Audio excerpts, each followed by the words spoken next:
After all the hype, Barack Obama is now in charge of the world's most powerful country and all its problems. The challenges are huge. Obama says they're beatable, but is there too much pressure on this one man? Can he deliver on all the promises? Day one of a crucial new US presidency. This is Inside Story.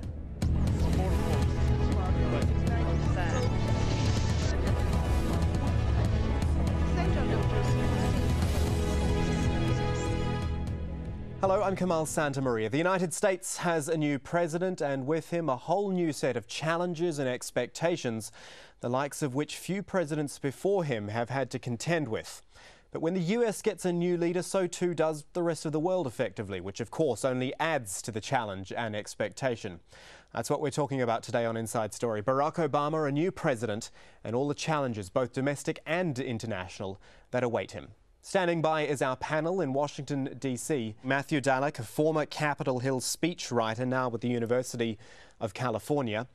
Also in Washington, Monza Slayman, the director of the Center for American and Arab Studies. And in London, conservative political commentator Charlie Wolf. Gentlemen, welcome. We will come to you shortly, but first we will hear from the man himself, President Barack Obama. It was no surprise his inaugural address focused on domestic issues because with the economic downturn affecting almost every sector in the United States, it's affecting almost every person there as well. Here is some of what he had to say on the domestic challenges ahead.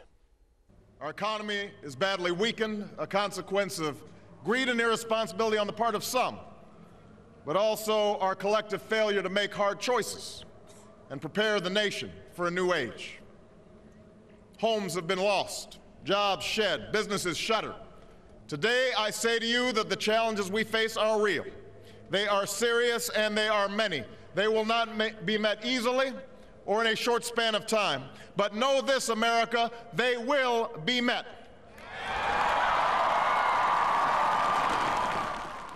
So he's positive about helping the country through the economic crisis, and the challenges certainly are serious. Think about this. Some expecting the US economy to be in trouble for at least another year, which would make it the longest recession for 60 years. Unemployment already at its high since 1994. That'll probably rise a further percentage point to 7.5% this year. Housing repossessions, record numbers. Defaults on mortgages, loans, credit cards all push the budget deficit to over $1 trillion, the highest in history. But Obama is sticking to his word so far.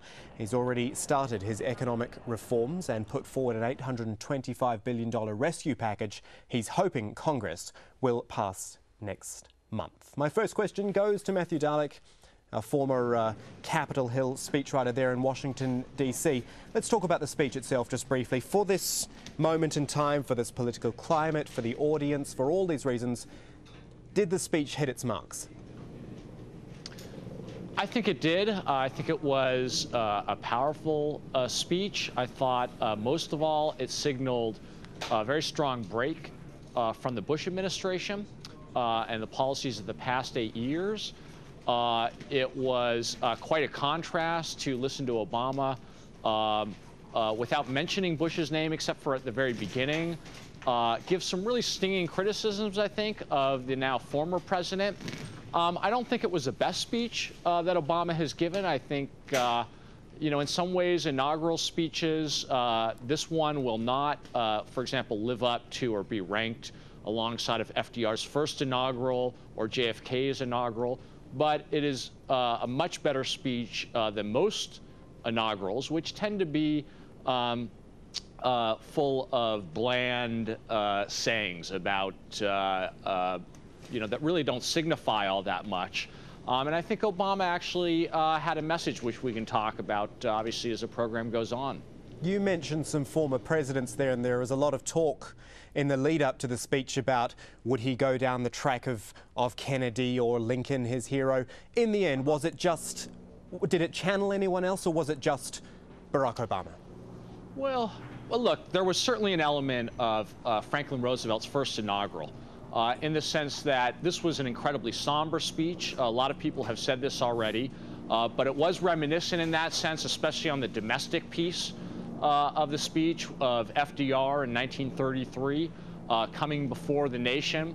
You know, FDR walked that fine line between providing optimism about the capacity of the American people to overcome their economic challenges, and also signaling that there are some real hard times ahead of them, and that sacrifice is also going to be required. So I think there were echoes of that. But look, at the end, this was Barack Obama's speech. I mean, John F. Kennedy's speech, his inaugural, there was only, I think, one line about domestic policy. It was all focused on foreign policy. Obama's speech was really divided between domestic and foreign affairs. And so in that sense, you know, and there were certainly echoes of Ronald Reagan and Bill Clinton when he had his line about government. It's not, the question is not whether it's too big or too small. The question is whether government works. So he really drew on and was in dialogue, in a sense, with some of his predecessors, I thought in quite a fascinating way. And we're going to talk more about the foreign challenges in a moment. Manzar Sleiman, also in Washington, D.C., if I can come to you, now that we are the day after, as it were, the hype of this inauguration day and all those millions of people have gone, would you say there is confidence, is there optimism in the air in Washington, in the United States? Well, there is a high degree of optimism and the aspiration for the people that Obama will represent total shift of the previous 8 years. And his also announcement in the speech that we need to remake America. I think he's trying to place some sort of confidence in the people despite the hardship that they are facing domestically. At the same time, he's trying to reach out for the rest of the world and trying to, especially it was very significant to address the Islamic world in particular, and even talk about the different kind of level of countries, the prosperous countries that they have responsibility, also the dictatorship, although he didn't use that word, but he was talking about they need, we will be talking to them, we will dialogue with them, I'm paraphrasing here, if they kind of release their shock on their people. At the same time, he was talking to the people who are less developed country, that he was talking about improving their lives. So in a way, it was realistic, pragmatic. He was not seeking the applause of the audience. He was trying to project confidence, but shift from the past, and at the same time try to inspire the people with a degree of responsibility and try to project that I also have some ideals that related to the founding fathers that I'm going to stress on them. And so that's why when he talked about we cannot sacrifice security at the expense of our ideals. So I think to a certain degree it's not a vintage Obama during the campaign, but to a certain degree I think he made his message across in many ways. So you use the words there of realistic and pragmatic. Charlie Wolf over in London, that's Obama being realistic and pragmatic. I wonder about the US people, the population. Are they realistic and pragmatic enough about Barack Obama? Because sometimes I get this feeling that he's been built up into some sort of savior who's going to come and rescue the United States. I think there's a mixture of both, and he did try to dampen down expectations, and he's been doing that over the last several speeches. I was glad to see that it was a more pragmatic speech. Matter of fact, my one worry was that he would still be in campaign mode. He gave a speech on Saturday, I think it was the train journey up, and it was in Baltimore, one of the stops, and he had that cadence that he's very famous for. It sounds that build-up, almost like you're in a Black Baptist church. And I thought, as good as it was during the campaign, I thought this is wearing thin. If you do this as president, this will get old very quickly. And then, thankfully, the next day, I thought the Lincoln Memorial speech was wonderful. I want to agree to a large extent with Matthew Dallek that obviously his oration is fantastic. His delivery adds much to the speech. It was a very good speech, but it was not a great speech. You know, there was no single line that really stood out. There was no ask not, or the only thing we have to fear is fear itself. There were some very good lines. I thought, for instance, the way he touched on racism and the history of his inauguration as a black man in a sort of obtuse way, speaking about a man's father who could not possibly eat in a restaurant 40, 60 years ago, is now being sworn in as president. That was a wonderful line. There was a lot of narrative, and again, as Matthew said, it's not going to be a policy speech. It's not going to be like, for instance, the Queen's opening, state opening of Parliament here in London. You'll get more of that. I'm assuming that he has a State of the Union coming up, if memory serves correct. So you may get more policy there. It also, again, was a break from the Bush years, but I thought it was a little bit harsh. I must admit I didn't really like the line about our common defense, but not making a choice between our safety and our ideals. It was almost a reference to Guantanamo, and I just felt there was maybe a better way of putting that if he was trying to reach out to conservatives. Right, now you've all touched on various parts of Barack Obama's speech, and what we want to do now is run through some of those, and we'll hear from Barack Obama as well. We've talked about domestic issues, if that wasn't enough of a challenge, also those turbulent times ahead outside of the United States. Now, he's not going to want his face to be hit with shoes like George Bush's is, but it's not going to be easy for Obama to calm anger at US foreign policy in many parts of the Middle East, even though he does try to send out a conciliatory message. To the Muslim world, we seek a new way forward based on mutual interest and mutual respect. To those leaders around the globe who seek to sow conflict or blame their society's ills on the West, know that your people will judge you on what you can build, not what you destroy. Monza Slayman in DC. Who was he talking to there specifically, do you think? He was very careful not to name names and name countries in this speech. In that little excerpt, who was he talking to? I think if you also cite another paragraph, when he was talking, I think, without naming Al-Qaeda, in particular, when he talked about we'll defeat you if you continue to be on the course of terror or something like that. I think he was, firstly, it's significant that he was reaching to the Muslim world, and he's sending a signal that there is a mutual respect. And I think even included in the speech a mix about citing all kind of religions, not in order that the American tradition used to project that only the Judeo-Christian tradition. He was talking about the Christian, Muslim, Hindu, even non-believers. Then he talked about the diversity of culture. So I think he was trying to send the message, reassuring the world that he's different, than he's more sensitive to them. But at the same time, he was kind of trying to give the Islamic world the responsibility to address their own issues, Indeed. their own challenges. What I'll do is building I'll stop you there, because we'll play the next little excerpt from his speech. This happened immediately after what you just heard. Let's have a listen to that now. To those who cling to power through corruption and deceit and the silencing of dissent, know that you are on the wrong side of history, but that we will extend a hand if you are willing to unclench your fist.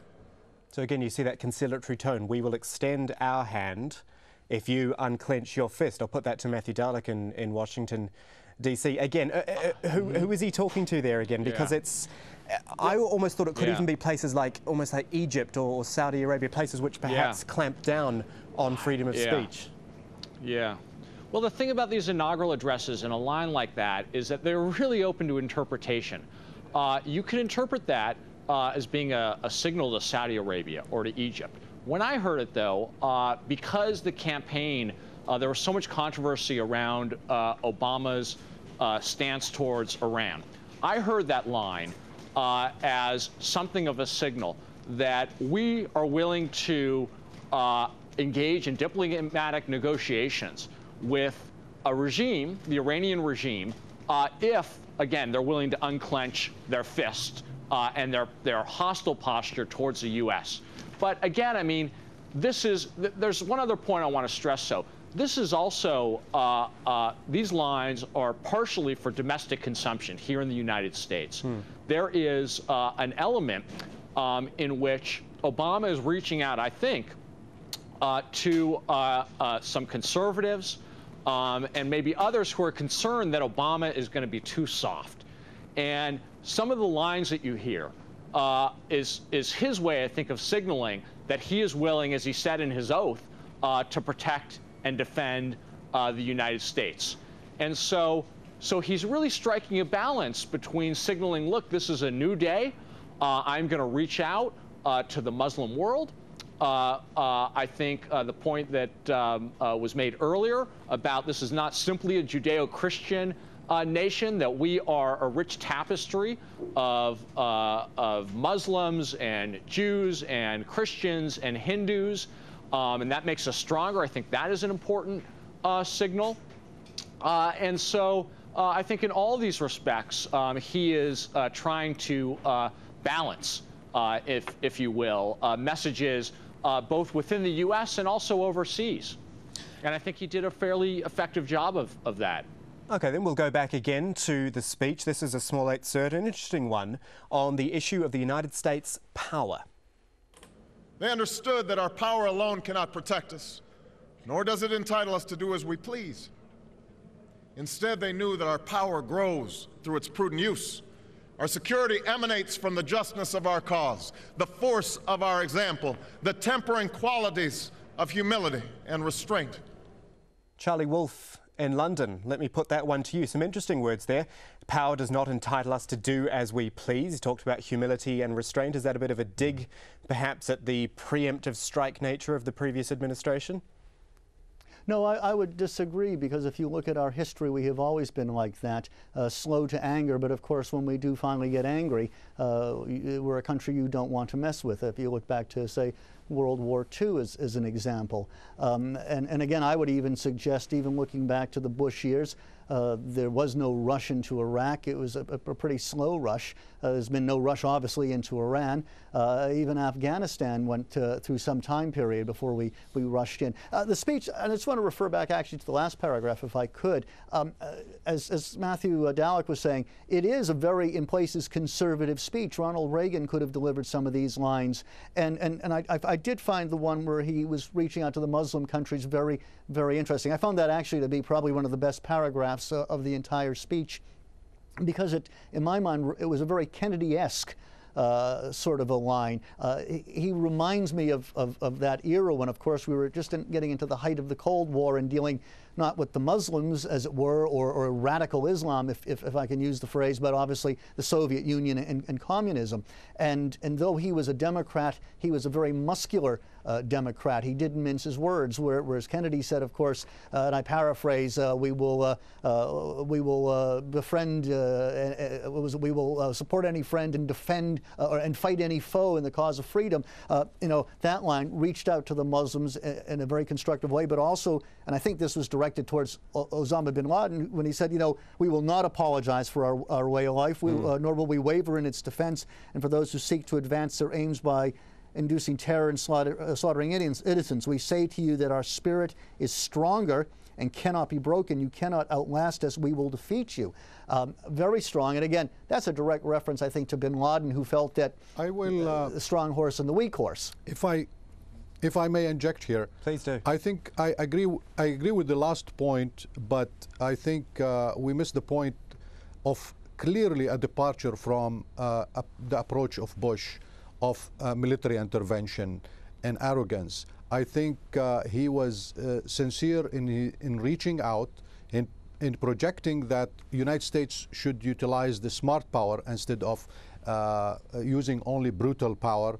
And I think this is clearly, he's reaching out to the people who thinks that the United States is excessive in its reliance on its power, and it needs to share, build and reshape a new world order, different, that it's not only the projection of power of the United States, it's a project of domination. I think it's clearly a departure from Bush years and from trying to project the image of being true to the ideals of the United States, living by example, and kind of being constructive in sharing and have a partnership throughout the world. I think, I think he's trying clearly to isolate Al-Qaeda, and that's a theme from his campaign. From the rest of the Islamic world and the Arab world, and from the rest of the world. So he's trying to isolate and concentrate that where he's trying to project the image of not only pleasing conservative, but projecting power, that he's not going to be soft when it comes to the national security of the United States. But okay, I think the approach is clearly different. I'm actually just going to jump in. I'm just going to jump in. Sorry, Charlie Wolf, because there's another issue where before we run out of time on the program, as we always do, there's another issue I want to look at, a very important one, obviously, for people in the Middle East. That is the ongoing Israel-Palestine issue. Didn't mention it in the speech, but prior to taking office, also declined to comment on detail on the Gaza crisis. Just have a quick listen to this. Loss of civilian life in Gaza and in Israel is a source of deep concern to me. And after January 20th, I'm going to have plenty to say. Okay, so he was never going to mention this in an inaugural speech. Obviously, 2 million Americans in front of him. He's not going to be talking about Gaza. But Charlie Wolf, I suspect he does need to move quickly on this, especially given what we've seen over the last 3 weeks in Gaza. Yes and no. I mean, he was obviously very right not to speak about it. Constitutionally, there is only one president at a time, and especially when you're talking foreign affairs and you're talking sensitive negotiations. I would suspect he will say something in the next couple days, but I suspect this is something he's going to delegate pretty much to Hillary Clinton. I mean, at this stage, obviously, the crisis per se is over. Obviously, there's a lot of destruction and things that the Gazans need help reestablishing their lives, but the basic crisis itself is over. So I would think that his main priorities right now, if he's smart, is very much going to be the economy first and foremost. On foreign affairs, it's reestablishing that image, which he's going to naturally do and has the ability to do just because of the change and who he is. Security, Iran, and then after that, I think any other foreign affairs sort of things, including Gaza, as important as it would seem to, I'm sure, the audience watching here today, that almost strikes me as more of a Hillary Clinton bailiwick. Interesting, though, Matthew Dallek in D.C., that he chose, and I'm sure he said this prior to inauguration, he said, I'm going to be in this from day one, the Israel-Palestine conflict. Again, given what Charlie Wolf just said, is it unrealistic to expect that? Yeah. Well, look, as Charlie Wolf, I think, rightly points out, it is, you know, to paraphrase Bill Clinton, the economy's stupid. And in some ways, in the first 2 years, Obama will be judged on how he handles this massive economic crisis. But having said that, there are a number of really pressing challenges in the world. And obviously, the conflict in the Middle East is one of them. I do think he is going to, President Obama is going to begin to signal a break from the Bush administration. Partly, yes, I agree that incoming Secretary of State Hillary Clinton will take the lead, perhaps. But I believe that Obama and Clinton will begin to start, say, appointing special envoys, or beginning at least to do symbolic things, to make gestures, to show that they are going to be engaged from day one in trying to negotiate some sort of solution. I do not think that they're necessarily going to raise expectations that they're going to have any sort of breakthrough.